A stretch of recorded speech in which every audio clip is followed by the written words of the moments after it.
Assalamualaikum dan apa kabar untuk teman-teman di seluruh Indonesia. Kita sampai pada seri Islamologi 19A. Pada seri Islamologi 19A kita akan belajar mengenai Maryam yang tertukar di dalam Quran. Ini adalah kesalahan sejarah terbesar di dalam Quran yang tidak terbantahkan part 1. Jadi kita akan bagi dalam 3 video 19A sampai 19C. Kita akan membandingkan antara cerita yang sebenarnya dengan cerita yang palsu, di mana di dalam Quran dikatakan Maryam binti Imran, yaitu saudara perempuan Harun dan Musa yang merupakan ibu dari Isa Al-Masih yang mereka klaim sebagai Yesus Kristus. Sedangkan di dalam Alkitab Maryam binti Yosef dari keturunan Daud.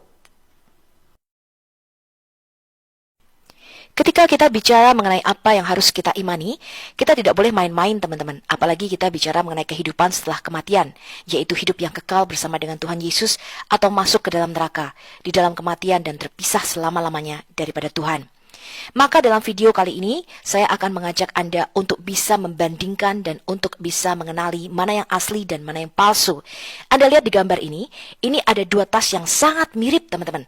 Tas Louis Vuitton, tetapi yang satu asli dan yang satu palsu. Kalau Anda lihat yang sebelah kiri, ini yang palsu teman-teman. Yang tentu saja harganya jauh lebih murah daripada aslinya dan tidak dijamin oleh pabriknya. Cepat rusak dan tidak asli teman-teman. Tetapi yang sebelah kanan, ini adalah keluaran pabriknya yang asli dijamin, digaransi. Jadi mirip, serupa, tapi nggak sama. Begitu juga dengan kisah Maryam yang ada di dalam Quran dan di dalam Alkitab. Keduanya tidaklah sama teman-teman, dan sangat-sangat berbeda. Itulah sebabnya yang satu pasti pewahyuan daripada Tuhan, yang satu lagi pasti bukan daripada Tuhan, alias kisah-kisah palsu.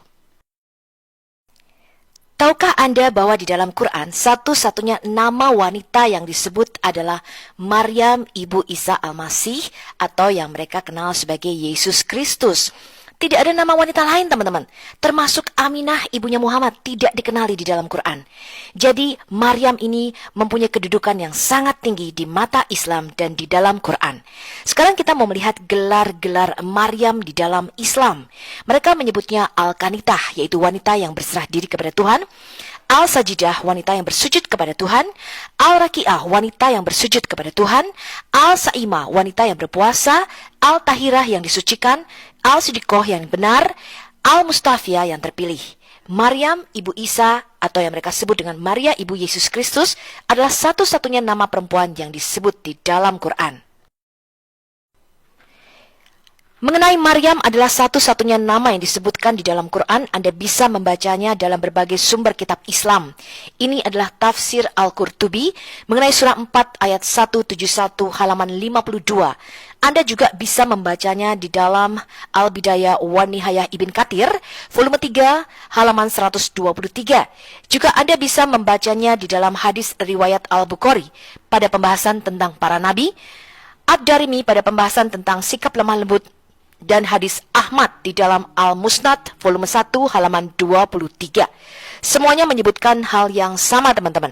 Dikatakan, Allah Azza wa Jalla tidak pernah menyebutkan seorang wanita dan mengemukakan namanya di dalam kitabnya kecuali hanya Maryam binti Imran. Allah menyebutkan namanya di hampir 30 tempat. Ini karena adanya hikmah yang disebutkan oleh sebagian ulama.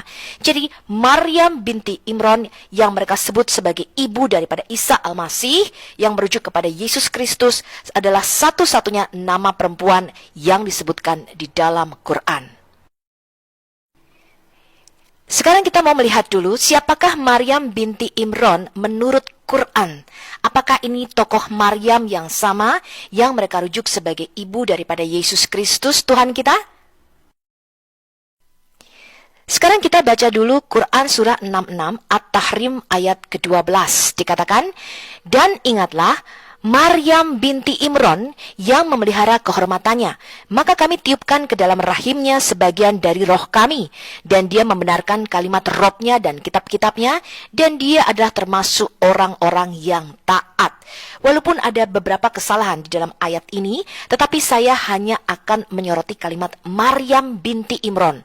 Jadi menurut Quran, Maryam ini adalah anak perempuan dari seorang laki-laki yang bernama Imran.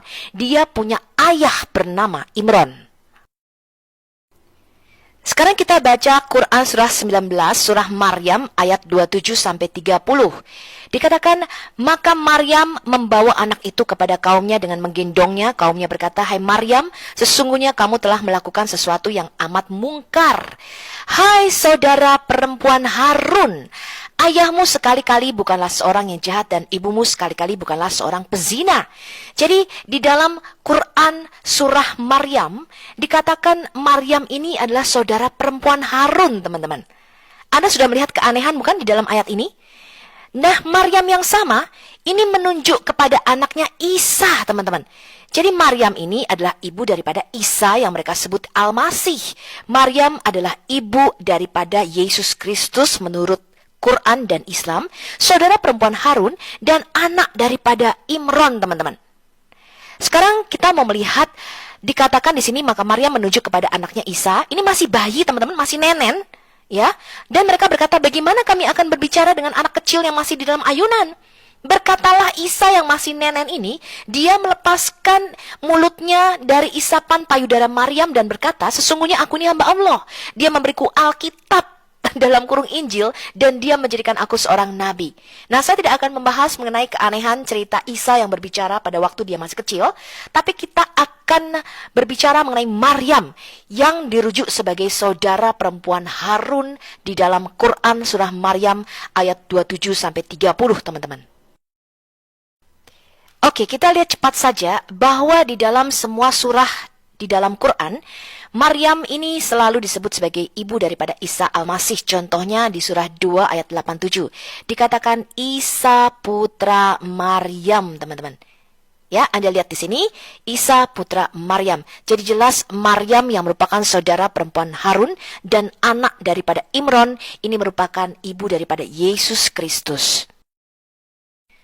Hal yang sama kalau kita lihat, ini adalah surat 2 Al-Baqarah ayat 253, disebut juga Isa Al-Masih ini putra Maryam. Jadi Maryam ini merupakan ibu daripada yang mereka klaim sebagai Yesus Kristus.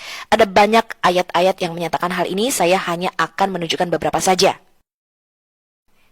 Demikian juga kalau kita lihat surah 3, ini adalah surah Al-Imran ayat 45, dikatakan di situ Maryam adalah ibu dari Isa Al-Masih, teman-teman. Jadi nama Maryam yang merupakan ibu dari Isa Al-Masih itu disebut sekitar 37 kali di dalam Quran. Dan tidak ada tokoh lainnya bernama Maryam yang disebutkan di dalam Quran kecuali Maryam ibu Isa Al-Masih. Anda bisa membacanya di dalam Quran surah 4 ayat 157, Quran surah 4 ayat 171, Quran surah 5 ayat 17, surah 5 ayat 46, surah 5 ayat 72, surah 5 ayat 75, surah 5 ayat 78, surah 5 ayat 110, dan lain-lain. Ya, ada banyak puluhan nama Maryam yang disebutkan sebagai ibu Isa Al-Masih. Kesimpulan kita adalah, hanya ada satu tokoh bernama Maryam yang disebutkan di dalam Quran, yang adalah anak perempuan Imron, saudara perempuan Harun, dan ibu Isa yang bergelar Al-Masih menurut Quran. Lalu siapakah Harun bin Imron yang disebut sebagai saudara laki-laki Maryam menurut Al-Quran? Kita lihat apa kata Quran mengenai Harun. Apakah ada dua Harun di dalam Quran? Kita baca Quran surah 19, surah Maryam ayat 51-53. Dikatakan, dan ceritakanlah dalam kurung hai Muhammad kepada mereka kisah Musa di dalam Alkitab. Tapi dikasih dalam kurung Al-Quran ini. Jadi ini Musa yang berbeda ya teman-teman ya. Musa di dalam Quran itu pernah mati kesambar petir dan merupakan murid daripada seorang yang bernama Al-Khidir. Ini merupakan Musa yang berbeda dengan Musa yang ada di dalam Alkitab kita. Tapi okelah, kita ikuti aja narasi daripada Muslim ya. Dikatakan sesungguhnya dia adalah seorang yang dipilih dan seorang rasul dan nabi. Musa tidak pernah rasul, teman-teman. Ini kesalahan ya, karena istilah rasul itu baru ada di dalam perjanjian baru, teman-teman. Jadi Muhammad itu tidak tahu kalau nabi dan rasul itu berbeda, ya. Dikatakan, dan kami telah memanggilnya dari sebelah kanan Gunung Tur. Gunung Tur ini di mana juga kita nggak tahu ya, teman-teman ya. Okelah, kita ikuti aja narasi daripada Quran. Dan kami telah mendekatkannya kepada kami di waktu dia munajat. Dan kami telah menganugerahkan apa? Kepadanya sebagian rahmat kami, yaitu apa? Saudaranya, akinya. Siapa saudara laki-laki daripada Musa? Harun menjadi seorang nabi. Jadi Harun yang merupakan saudara laki-laki daripada Maryam, yang sama-sama mempunyai ayah bernama Imron,